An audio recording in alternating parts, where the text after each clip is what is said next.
Bueno, buenos días a todos. Para mí es un gusto estar en este momento. Gracias a IDEA por darme este lugarcito, a Mariela, a Guillermo.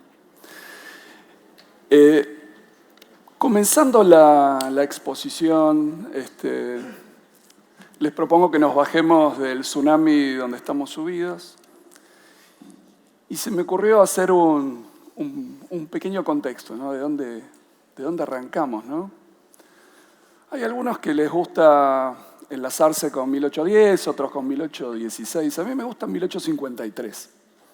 Ahí comenzamos el recorrido con un país cosido, con un telón de fondo de la Constitución de Alberdi y de Benjamín Gorostiaga.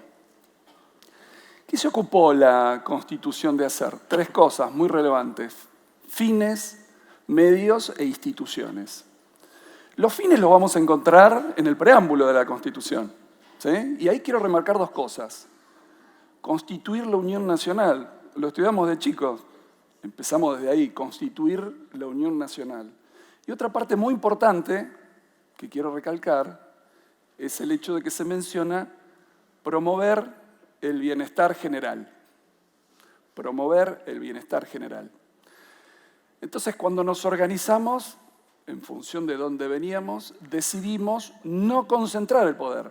Dividimos el país en territorio y funciones: nación, provincias, municipios, ejecutivo, legislativo y judicial. Y para que eso funcione, necesita recursos, necesita plata. Por eso es que Alberdi decía que sin tesoro no hay gobierno.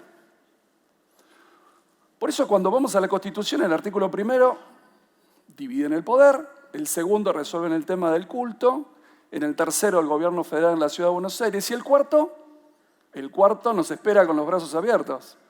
Tenemos que contribuir en función de nuestra capacidad contributiva. Pero no es solamente contribuir para mantener el gobierno, porque sabiamente la Constitución, en el 75-18, una cláusula de la Constitución que los americanos nos envidian, es la cláusula del progreso. Ahí se define qué tenemos que hacer con los recursos para promover el bienestar general. Invertir en ese momento en ferrocarriles, en vías navegables, en puertos, en escuelas. Por eso es que nadie duda que el sistema tributario tiene que promover el desarrollo de las potencialidades de nuestro país.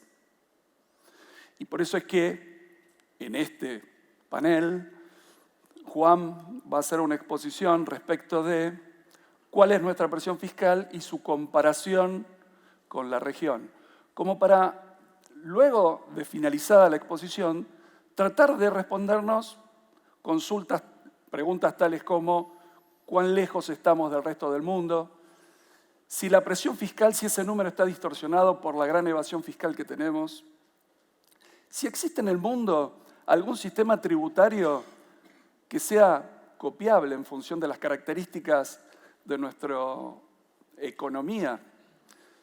Y al final vamos a tratar de hacer un doble clic en todas aquellas cuestiones que tenemos que empezar a trabajar desde ayer o hace varios años para corregir los desvíos. Así que bueno, los dejo con Juan, que hizo un trabajo de investigación muy interesante. Bueno, buenos días, muchas gracias por la invitación. Como decía Daniel, la idea un poco es mostrarles la foto de dónde está Argentina en comparación con otros países de la región, ver si estos números que aparecen acá tienen cierta razonabilidad, si esto que estamos viendo acá es una presión alta. Recién en el panel anterior estábamos hablando de que aparentemente Argentina tiene una presión fiscal bastante alta. Y si vemos estos números, comparado con nuestros vecinos de la región, lo primero que se nos viene a la cabeza es que probablemente sí, vemos que tenemos un grupo de países como Argentina, Brasil, incluso podemos sumar también Uruguay, donde tenemos presión tributaria por encima de los 25 puntos, ¿no? Brasil quizás en el tope. Mientras luego tenemos un grupo de países hacia el lado de la cordillera de los Andes, donde no llegan al 20%. Ahora, si ponemos esto en perspectiva, y comparamos con el promedio de la presión tributaria de los países de la OCDE, vamos a ver que ese promedio está entre el 34 y monedas, con lo cual estamos por abajo de ese promedio OCDE. Y si hacemos un doble clic y vamos a mirar la presión tributaria de otros países en Europa, vamos a ver que en general están por encima del 40%. Por ejemplo, Suecia está en el 42, 42,2%, lo mismo el caso de Alemania, Dinamarca está en el orden del 46%. Entonces, ahí nos hacemos la pregunta, bueno, ¿es tan alta la presión tributaria en Argentina? O sea, puede ser bastante más. ¿Por qué tenemos esa percepción, de todos modos, de que es alta? Y un poco anticipaba Lorenzo en su exposición, ¿por qué tenemos esa percepción? Y que capaz que es porque somos pocos los que solventamos esa carga tributaria. Entonces, teniendo en cuenta esto, dijimos, bueno, vamos a ver si esto no nos dice a ciencia cierta de dónde viene esa sensación de presión, esa percepción de presión tributaria, vamos a ver cómo está compuesta esa recaudación. Cuando vemos esto, este es, digamos, del 100% de la recaudación, cómo está repartida la torta. La línea naranja, para los que no llegan a ver, refiere a la recaudación que se justifica por impuestos a la renta o sobre las utilidades. La amarilla es todo lo que tiene que ver con imposición sobre la transferencia de bienes y servicios, comúnmente impuestos indirectos o al consumo. Después tenemos los impuestos al comercio exterior, en color rosa, y ya empezamos a ver algunas diferencias en Argentina respecto a la región. Los impuestos patrimoniales y lo que es aportes al sistema de seguridad social en violeta. ¿Qué podemos ver rápidamente de esta comparativa? Que en lo que hace a impuestos a la renta, tenemos un grupo de países como México, Chile e incluso Perú, donde ese tipo de impuestos se lleva gran parte o justifica gran parte de la recaudación. ¿Qué quiere decir eso? Que son sistemas tributarios proclives a ser más progresivos, o sea, mayor equidad en cuanto a ese sistema tributario, porque, de nuevo, están basados en impuestos a la renta. Por el otro lado, en contraposición, vemos que Argentina y Brasil ya están o la incidencia de este tipo de tributos es mucho más baja. Estamos arañando el 20% en Argentina, no llegamos, Brasil ahí también. Ahora, si hacemos un doble clic sobre eso, también vamos a ver que no hay mucha diferencia entre los impuestos a la renta que recauda uno y otro país. O sea, son en general impuestos, salvo el caso de Uruguay, que tiene un sistema territorial. La mayoría de estos países aplican impuestos a la renta sobre base de renta mundial, con tasas muy similares que están en el orden del 30-35%, Brasil es combinado un 34%, o sea, la justificación de esto no viene por el lado de la base ni de la tasa. Hay otros factores que tienen que ver probablemente con la facilidad o no, o la complejidad de recaudación asociada a este tipo de tributos.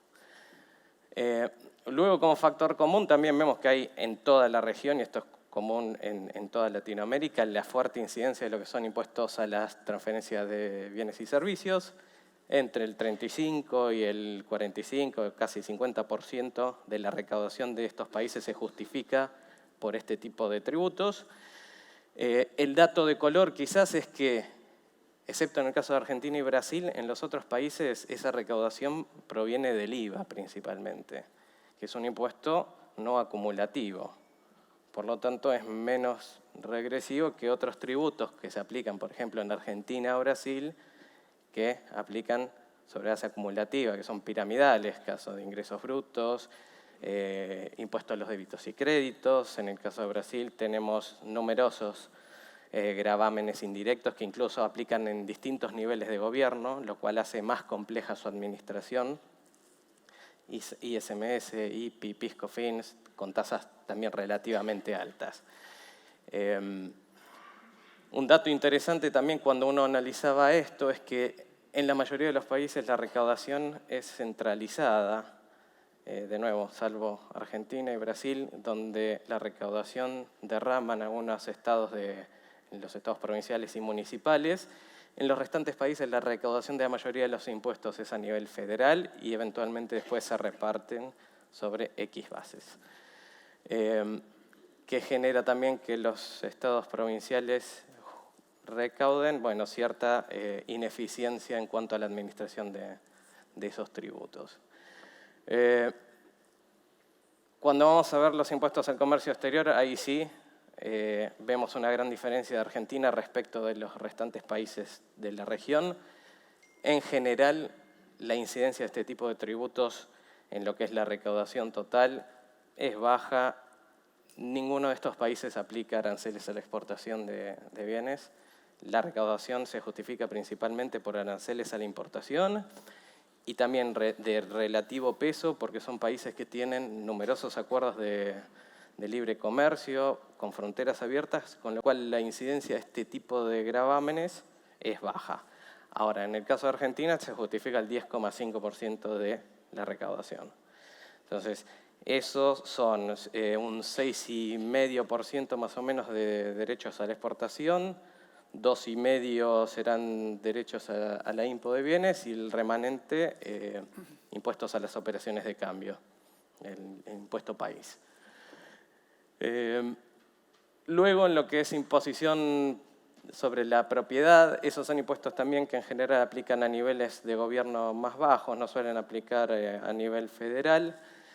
No tienen un peso fuerte necesariamente en la recaudación, capaz que vemos en el caso de Colombia algún porcentaje mayor y tiene que ver con un impuesto a la renta presunta que se aplicó hasta el año 2021, que clasificaba como un impuesto por si calculaba sobre el patrimonio.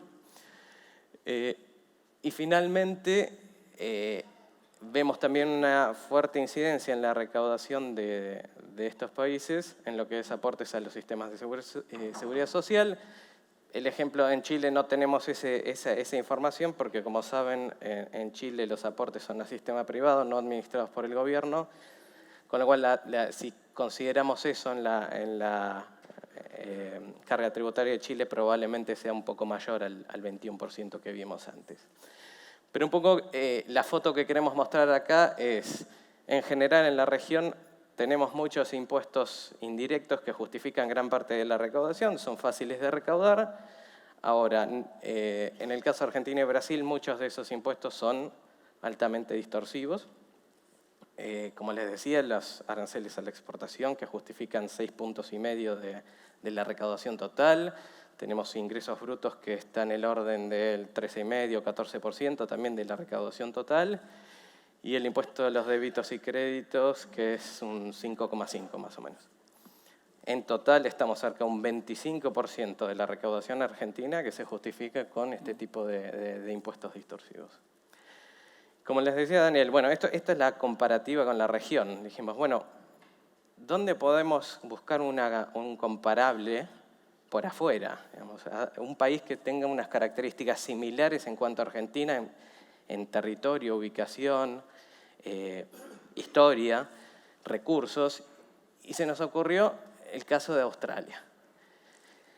Acá hice la misma comparativa, pero con la composición de la recaudación de Australia. Australia es un país con vasto territorio, también hemisferio sur, centrado en la exportación de recursos naturales, commodities. Pero fíjense, la presión tributaria en Australia es exactamente igual a la Argentina, 29,5% del PBI. Ahora, fíjense la composición de esa recaudación. El 62% son impuestos a la renta. El impuesto a la renta de las personas físicas, de las empresas. Y en segundo lugar, los impuestos sobre bienes y servicios, un 22,5%, que es, de nuevo, principalmente un IVA con tasa bastante baja, de un 10%, que lo recauda el Commonwealth y después lo reparten los estados. Y después impuestos más marginales en lo que es representación en la recaudación, como ser sobre la propiedad y las contribuciones sociales, que en ambos casos los recaudan los estados, no los recauda el Commonwealth. Con lo cual los estados australianos tienen potestad de establecer las tasas de contribuciones patronales para las empresas que se radican ahí. Esto hablando con colegas australianos me decían que en algún momento es una de las herramientas que tienen para generar incentivos en los distintos territorios, pero aún así no se generan instancias de guerras fiscales. O sea, hay cierta armonización respecto a las tasas. Y lo que me mencionaban también es que en general le dejan a los estados la administración de los impuestos menos eficientes. Entonces, ¿por qué tenemos esta diferencia? Fíjense, Argentina, la distorsión respecto a la recaudación de impuestos sobre la renta y lo que es impuestos sobre los bienes y servicios, ¿no? Ahí radica gran parte de la diferencia. ¿Y qué hace Australia que es distinto de Argentina? Bueno, en Australia hay un alto nivel de compliance. Ellos llevan todos los años un análisis del gap de recaudación, eso que mencionaba antes Lorenzo de la recaudación real respecto de la potencial. Y en Australia ellos tienen, ese gap es del 7%. ¿Qué quiere decir? De $100 recaudables, ellos están recaudando 93. Hay 7 que se le escapan, pero esos 7 los tienen bien monitoreados. Saben bien en qué impuestos son, saben bien por qué causas son, y lo van controlando a lo largo del tiempo para ver si se pueden tomar medidas correctivas. ¿Qué más justifica esto?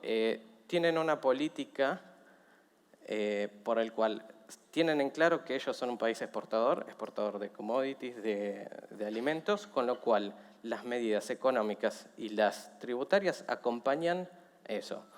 El 80% de la recaudación proviene de 4 o 5 compañías que son los grandes players de el área de la industria minera y la industria de alimentos. Tienen en claro que hay que trabajar sobre esas industrias, no molestarlas, y en esa línea, fíjense lo que son los impuestos al comercio exterior. Sabiendo que es un país netamente exportador de recursos naturales, ellos tomaron la decisión política de no gravar las exportaciones de recursos naturales. ¿Qué más justifica estas diferencias? Bueno, un poco tiene que ver con la actitud del fisco hacia la recaudación. Han invertido mucho dinero en mejorar la recaudación, porque ellos dicen que el repago ha sido mucho mayor a la inversión que se ha hecho. Es un fisco que, si bien no quieren aumentar las tasas de impuesto a la renta, porque dicen que están bastante altas, sí ha trabajado en aumentar la base, disminuyendo lo que son las exenciones, deducciones impositivas, o sea, trabajando en ese aspecto para mejorar la recaudación y siendo algo agresivos respecto hacia los contribuyentes. Es un fisco que va, audita y challengea los criterios de los contribuyentes. Dicho esto y teniendo un poco esta foto, y como adelantaba Daniel, la idea era, bueno, viendo esto, ¿qué aportes podemos hacer o qué ideas preliminares nos llevamos de cara hacia dónde queremos ir? ¿Cuál es nuestra pretensión de un sistema tributario? Y estas son nuestras aspiraciones. Como decíamos antes, uno de los temas claves en los que hay que trabajar es reducir el gap entre la recaudación real y la potencial. Mencionaba Lorenzo antes que hay mediciones que hablan de que Argentina, 1/3 de la economía es informal. Bueno, si consideramos esa economía informal, esta presión tributaria argentina se va del 29 al 40 y pico %, o sea, a niveles europeos. Ahora, ¿qué pasa? Acá el tema es que esa carga la está soportando aquellas empresas que están dentro del esquema formal, ese 2/3 que queda. Entonces, seguimos tributando y seguimos poniéndole la carga fiscal a esas empresas que están pagando.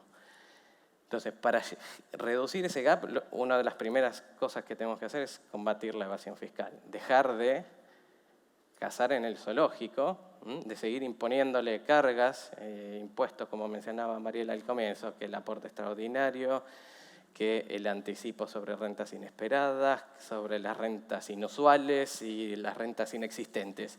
O sea, hay que ampliar la base en el sentido de combatir, reducir la economía informal, de manera de mejorar la recaudación desde ese aspecto.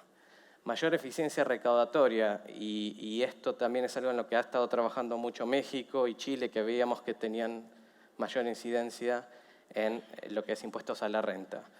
¿Por qué? Mayor inversión en tecnología, cruces de información, vigilancia del contribuyente, son fiscos muy agresivos también en cuanto a auditorías, pero eso les ha dado rédito, lo mismo que les decía antes del caso de Australia.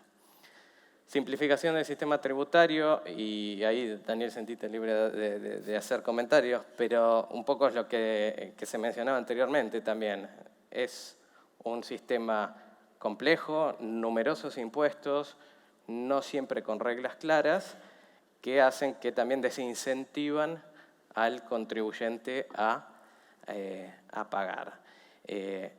El ejemplo al que hacía referencia Lorenzo de esta estadística del Banco Mundial del Doing Business es muy claro. O sea, si una empresa pagase todos sus impuestos o cumpliera con todas sus obligaciones, en Argentina hoy sería inviable desde el punto de vista económico, no sería rentable. Y el objetivo es que una empresa, luego después de pagar impuestos, siga siendo rentable. Y todo esto atenta un poco al cumplimiento de esas obligaciones. Numerosos regímenes de recaudación, acumulación de saldos a favor que después nunca puedo recuperar. Bueno, todo eso hace a la coherencia del sistema y a la percepción de la gente respecto de ese sistema, lo que hablábamos al principio. Con una presión tributaria del 29% aún tengo la percepción de que estoy ahogándome. Y después, bueno, otro de esos objetivos aspiracionales de los que hablábamos es cambiar la composición de la torta recaudatoria. Migrar, quizás el aspiracional máximo es Australia, con esa composición, pero por lo menos tratar de acercarnos al caso de Chile, de México. Si ven, Chile es casi el 50% de la recaudación es impuesto a la renta y el otro 50% es el IVA. Son sistemas tributarios mucho más simples y eficientes desde esa óptica. Y en esto los impuestos distorsivos que hablábamos y que justifican casi el 25% de la recaudación, como ser ingresos brutos, débitos y créditos, y lo que son aranceles a la exportación. Y acá, y para ir cerrando, nos estamos mostrando la incidencia de otro impuesto fuerte que se aplica en Argentina, que es el impuesto inflacionario, ¿no? Que no lo muestra la presión fiscal, pero también es justificativo de esa percepción, ¿no? Perfecto.